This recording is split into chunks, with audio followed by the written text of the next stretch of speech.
Well, February the 4th rolled by, and with it a bunch of games got a lot of announcements. And while some games deleted some numbers, Riot also gave us some news. And it all may have made you wonder, did they forget about something? Well, that's not important right now, because today we're gonna be talking about Riot's newest product. Because who knows, maybe the news also hides some lore. I mean, look at this! We're gonna talk about that in a second. So yes, yesterday we got some big news from Riftbound. Now, why is this something that people should at least pay some attention to? Well, as a quick catch-up, in case you didn't see our last video on the topic, Riftbound is kinda blowing up. And the demand for this game is so high, it might become one of Riot's primary incomes. This is very wild for a game that was developed in a very short time.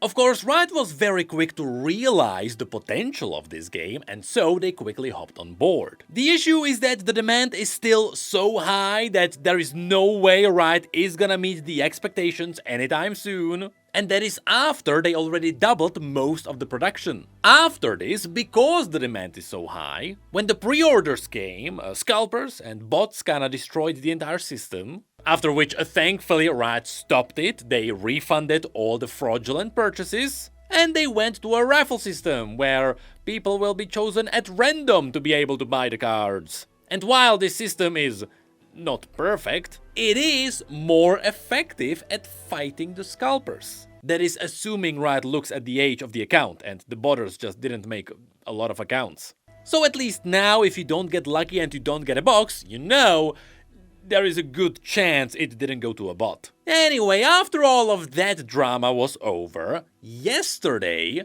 Riot dropped some news. In fact, we got quite a lot of stuff to talk about now. Because not only was this massive update split into 3 parts, that being the state of the game that is focusing on what will appear in the game, that also includes the juiciest teasers, then there is the roadmap, which is the complete summary of all the events, but there is also an article about creator activations. Now this is something that's very interesting, because it might also affect you.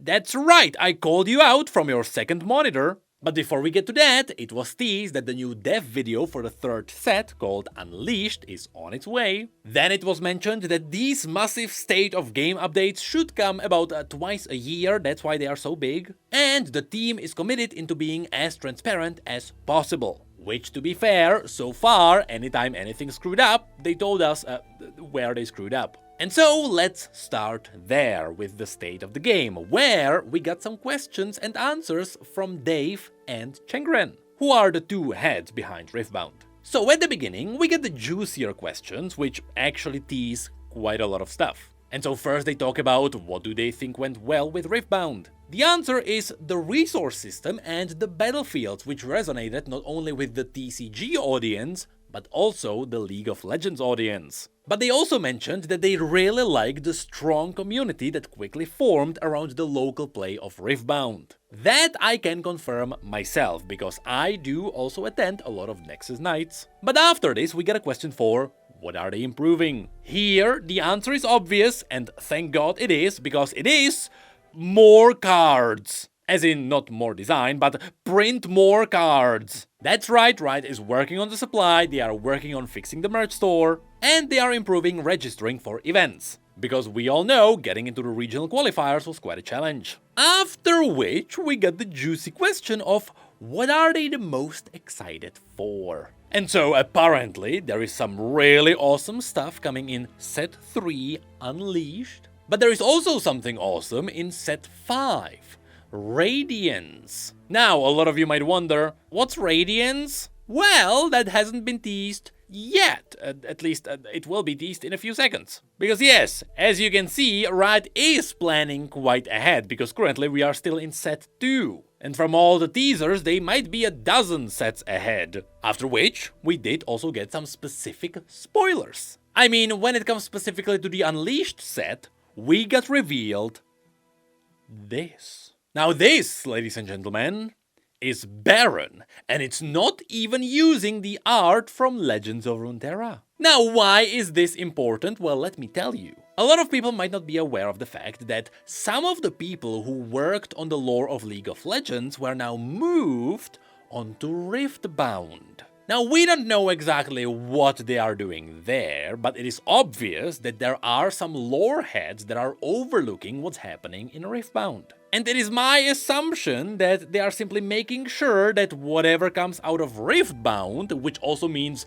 the new art, is gonna be in line with the canonical League of Legends that we know. Meaning that since we are getting a new art for Baron, not only is Baron getting closer to being fully canonical, because yes, we still have no idea what it is. I mean, is Baron some twisted version of a celestial creation that Aurelian made? Who knows? But now I wonder, will that card have some flavor text? Because if it does, then well, we're gonna have more details. Anyway, then we also got a teaser for the Vendetta set, which is set 4. Here we got a teaser that there will be new champions for a whole new color combination. We all know it's gonna be terrifying dealing with purple-yellow. After which they actually revealed set 5 as Radiance. Now, the important thing to note here is that yes, we can see Echo and Seraphine. Now, as you may know, ever since Arcane came out, Riot has been working on new bios for all the Piltover champions that didn't quite make it into Arcane. We know that most of those bios should be done, and Riot is kind of waiting for the right opportunity to release them. Because, you know, right now they have the new seasonal system, but we have no idea if or when Piltover might even come. So that made me wonder, what if the perfect opportunity might be with Radiance? I mean, there is a whole new Seraphine, maybe Seraphine is gonna have new art, maybe there's gonna be some new lore, but also, looking at the name Radiance, as well as Seraphine and Echo, if the overnumbered cards are not Star Guardians, well, I'm gonna be disappointed. But yes, in this part of the post, that's kinda it for the big teasers, so let's quickly go through all the other questions. When asked about whether they think the meta is getting solved too quickly, yes, they know that people are afraid of Draven, but they also know that there is a lot of counterplay for Draven, so it should be fine for now. Then they were asked, will they ban cards if needed? The answer is yes, if it is needed, but there is a big process behind it. In fact, they look at 4 big factors. What is the event attendance? What is the player sentiment? I mean, if people think the game is bad, then obviously it has to change. Are there any game-breaking combos, which probably have no counterplay?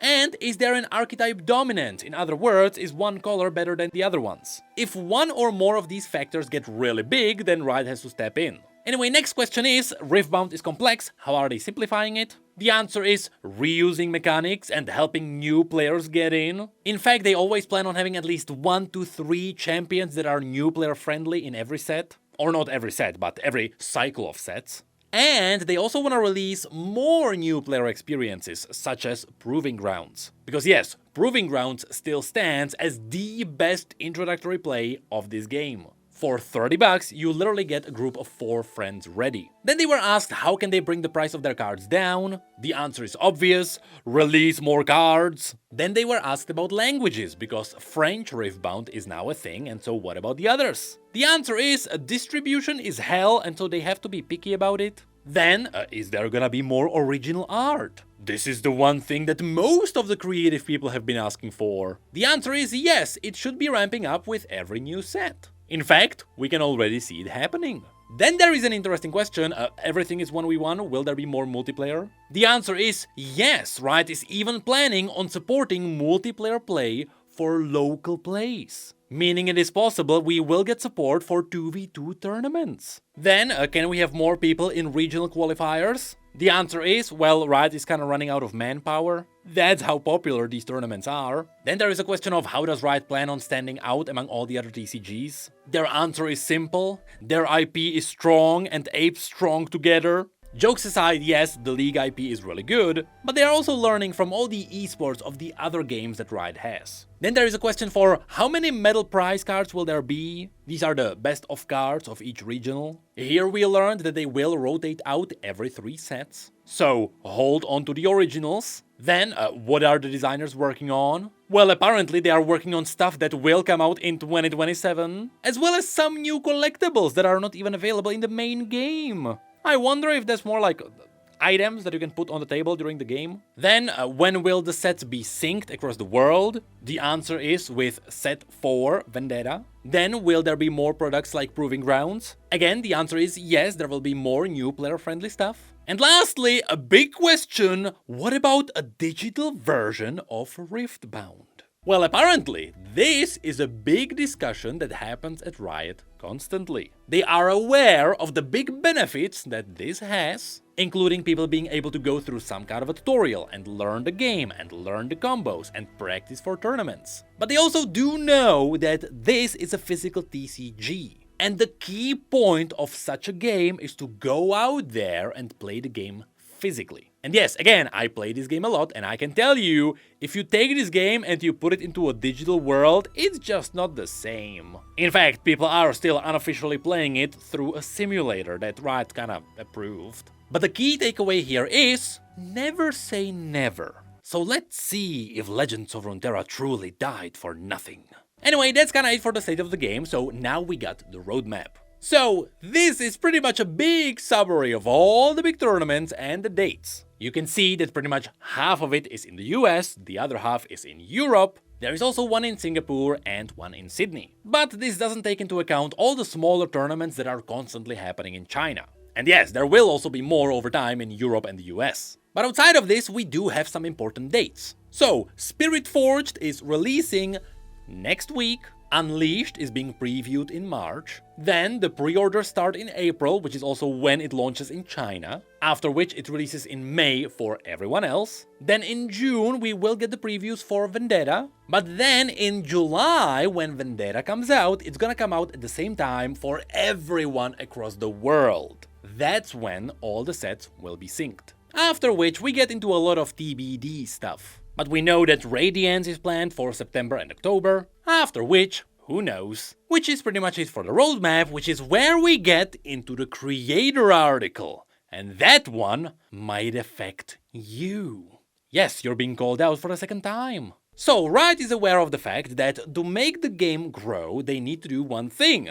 Make more eyes look at it, and you do that through influencers. Which may make you wonder, oh, these influencers are getting free stuff again. Well, yes, technically it is Riot's marketing, but also, this time things are slightly different. Because this time Riot is trying something new, which is also really cool. So first of all, they did confirm that influencers will be getting just stuff to open, which might also be a preview ahead of the release. I'm pretty sure some people already got stuff for Spirit Forged, for example. Now, from Riot's perspective, this accomplishes two things. First of all, if influencers open the boxes, it will promote all the new art that the artists at Riot made, but also the influencers will be able to theorize and make new decks for videos. So all of that is still just standard stuff. But besides this, Riot is also gonna be sending out creator kits. And this is where things get interesting.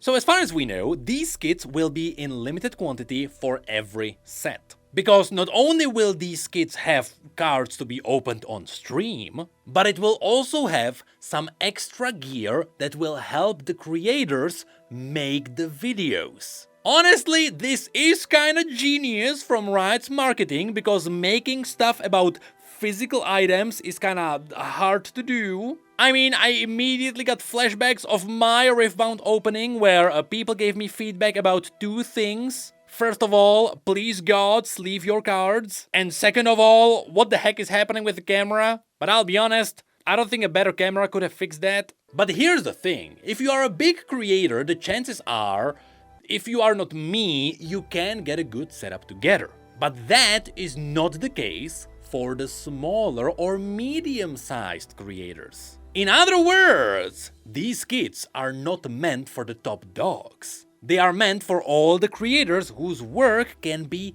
elevated, which might also include you. That's right, if you start making videos about Riftbound and you get your foot into the community, one day you might get one of these kits. And again, from Riot's perspective, when this happens, well, they just spawned more creators talking about Riftbound.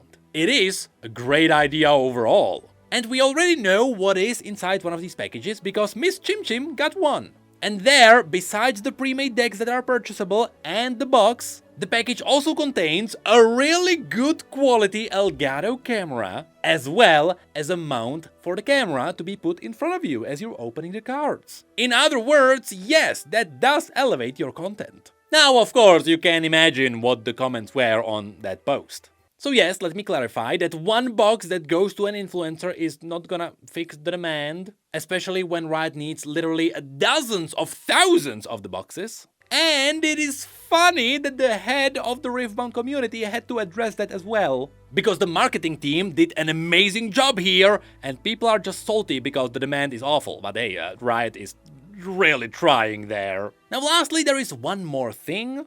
And that is the fact that, yes, influencers will also appear around the events of Riftbound. But while normally you either have to go there as a spectator or a competitor, meaning that if you really want to get into everything, you have to compete in the tournament as well, well, for creators, Riot will also give them the creator badge, which will basically give them the access to everything, but they will not play. That way, they can make content about what's happening at the events, but they will not disrupt the pro play. Now, they did also mention that the partner program is gonna have something there. In case you didn't know, the League partner program is now the Riot partner program, and it is in a beta phase. It is generally improving over time. I wanted to make a video on this before. I didn't get into it just yet, and yes, now Riftbound is gonna try and do something there. We don't have any details yet, but they did confirm that Riftbound will have its own Discord for the partners, which should be a good opportunity not only for the creators to talk among each other, but also for them to get in touch with Riot.